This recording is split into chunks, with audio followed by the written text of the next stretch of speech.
Imagine standing on a beach with 30,000 of the deadliest soldiers ever assembled behind you. Your army has never lost a battle. Kings tremble at your name. Empires crumble wherever you march.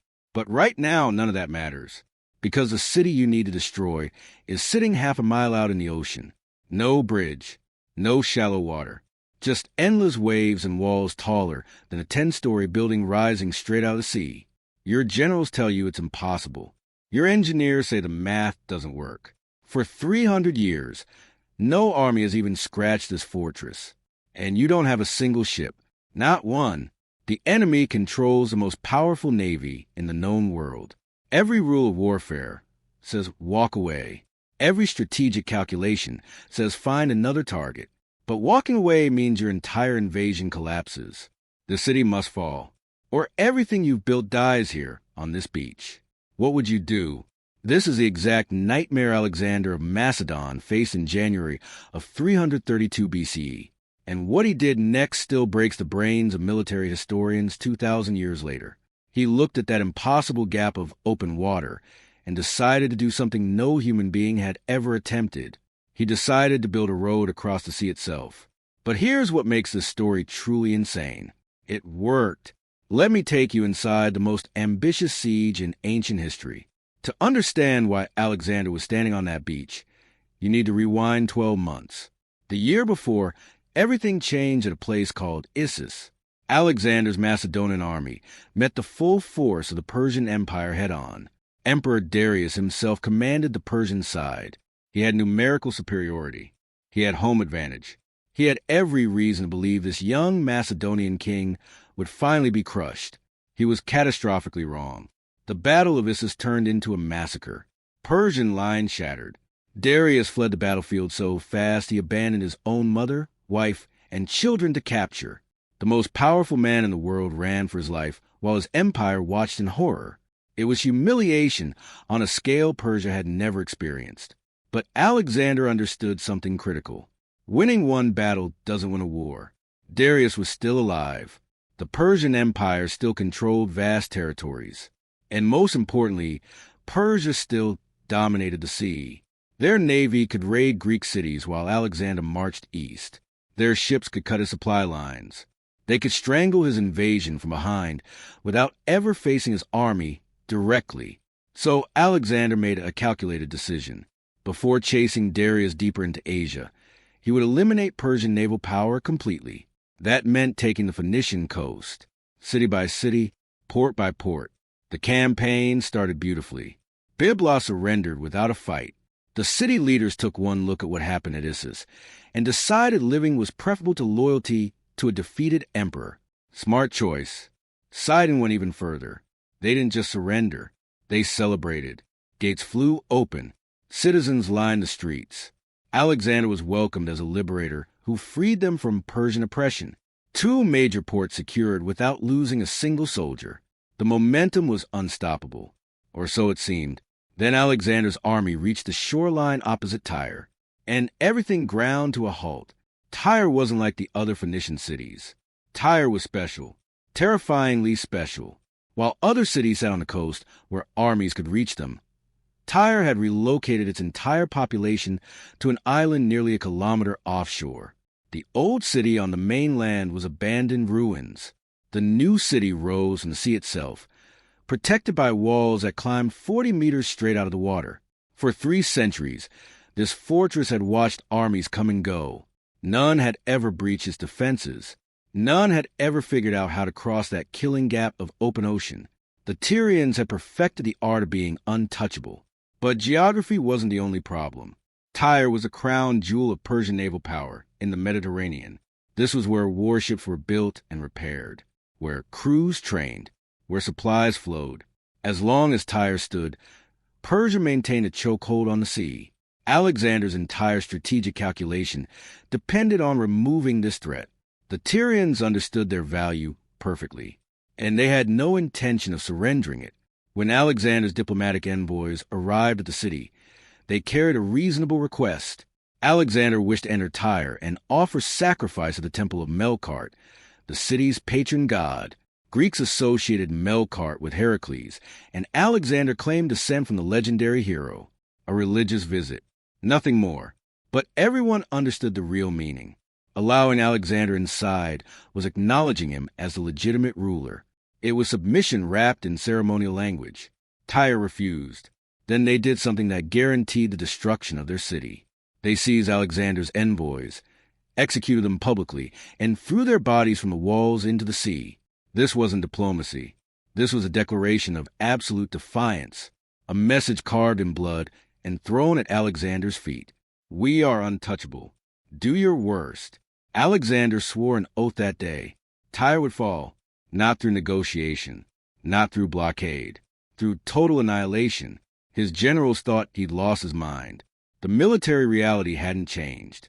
You cannot assault walls rising from deep water. You cannot starve a city that receives supplies by ship. You cannot challenge a navy when you don't possess one. Every obstacle remained. But Alexander had already found his answer. He ordered his engineers to study the waters between the mainland and the island. The channel wasn't uniformly deep. Near the shore, it was relatively shallow. Further out, it dropped significantly. But a path existed, a theoretical path. What if the land came to the city? Alexander commanded his army to begin construction on something unprecedented. A mole, a causeway.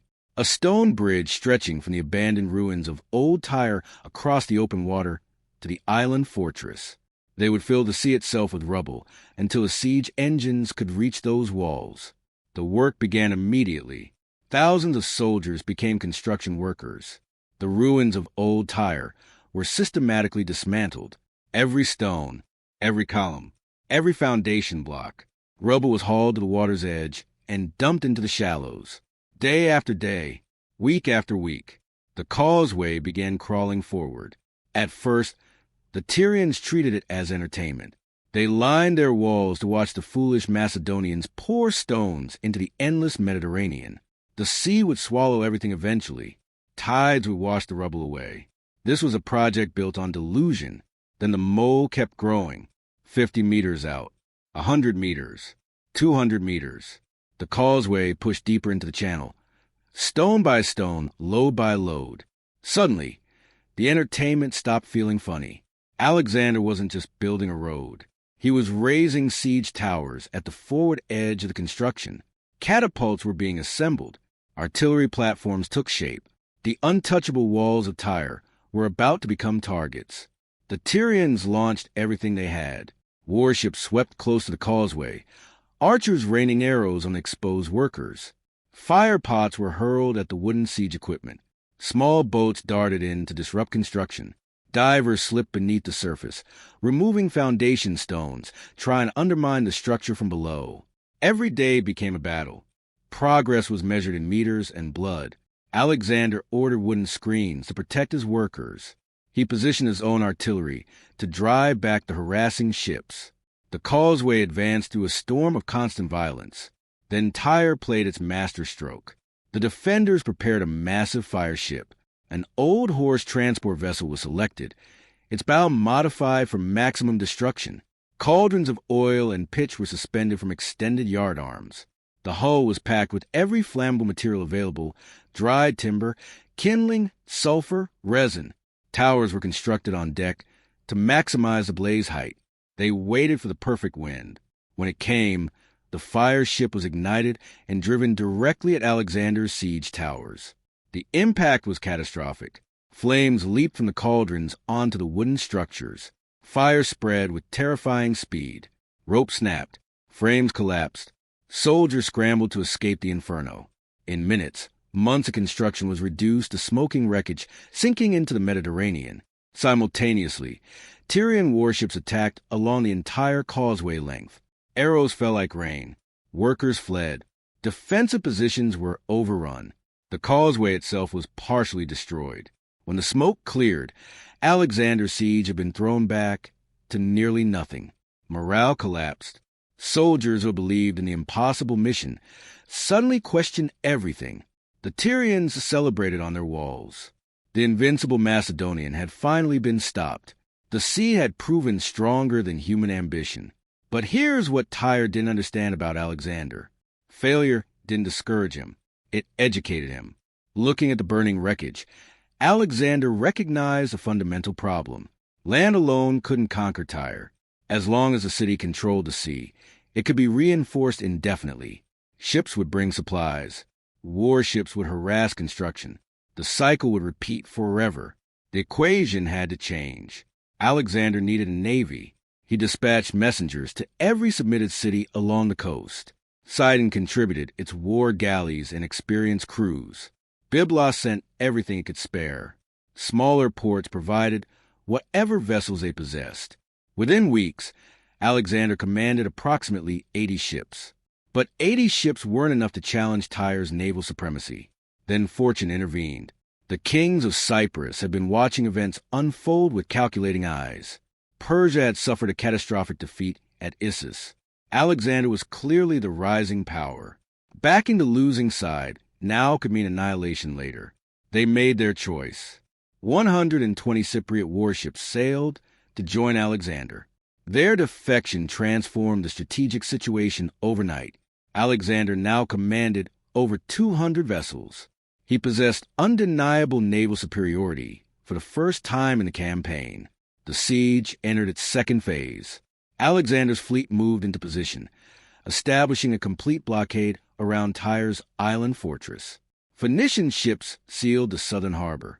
Cypriot vessels contained the northern. No supplies entered. No ships escaped. The untouchable city was suddenly suffocating. Tyre fought back with desperate ferocity. Surprise attacks targeted the blockading fleet. Warships clashed in confined waters around the island. Rams struck hulls. Boarding parties fought hand-to-hand on blood-slicked decks. Divers cut anchor cables, setting Macedonian ships adrift.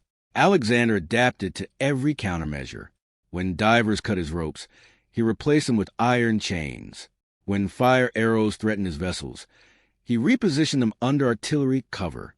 When Tyrian sorties emerged, his superior numbers overwhelmed them. Slowly, methodically, the noose tightened. The causeway was rebuilt, wider, stronger, reinforced against fire attacks.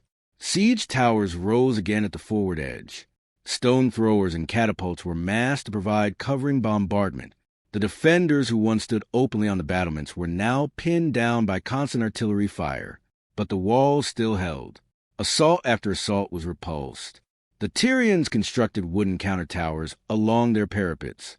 Fire arrows streaked toward Macedonian ships. Every breach attempt failed. Every escalade was thrown back. The siege consumed weeks, then months. Alexander recognized a stalemate required breaking. He concentrated his assault ships against a single section of the southern wall. Vessels mounted with heavy battering rams were brought forward under maximum covering fire. Day after day, iron heads struck stone. The rhythmic pounding echoed across the water. Then the wall cracked. A section gave way. Crumbling into rubble, Alexander was already moving. Assault ships surged toward the breach before the dust settled. Boarding bridges crashed down onto the broken stonework. Alexander himself led the charge, advancing through the gap with his elite Hypaspes at his side. The fighting inside the breach was pure savagery. Tyrian defenders threw themselves at the Macedonians with suicidal determination. Bodies piled in the narrow opening. Swords rose and fell in confined space. Neither side asked for quarter.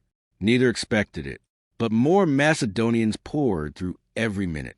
And simultaneously, Phoenician and Cypriot warships forced entry into both harbors, cutting off any hope of reinforcement. The breach held. The southern wall fell. And Tyre, the unconquerable fortress, was finally broken open. But the killing didn't end at the walls. Street fighting erupted across the city. House to house, room to room, rooftop to rooftop. Defenders who had held out for 7 months refused to surrender even now.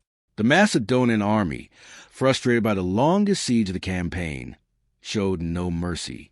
When silence finally fell over the burning city, the price of defiance was made brutally clear.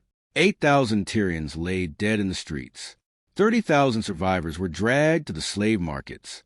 Along the shoreline, 2,000 captured warriors were crucified, their bodies left to rot as a message to anyone considering resistance. The siege lasted 7 months. It consumed enormous resources. It pushed Alexander's army to its absolute limits. But Tyre fell. The impossible had been achieved. A city that mocked armies for 3 centuries was reduced to ashes. A causeway that defied nature itself still connects the former island to the mainland today. A permanent scar on geography, testament to what human will can accomplish when surrender isn't an option. With Tyre destroyed, the entire coast lay open. Alexander marched south. Gaza resisted and was annihilated. Egypt surrendered without a fight, crowning the Macedonian conqueror as pharaoh. The Mediterranean now belonged to Alexander. His supply lines were secure. His rear was protected. But the war wasn't finished. Darius remained alive. The Persian Empire still commanded vast resources, and the emperor was gathering every soldier his shattered realm could produce for one final confrontation. Hundreds of thousands of men, cavalry from the eastern steppes, infantry from a dozen conquered nations, war chariots designed specifically to break Macedonian formations.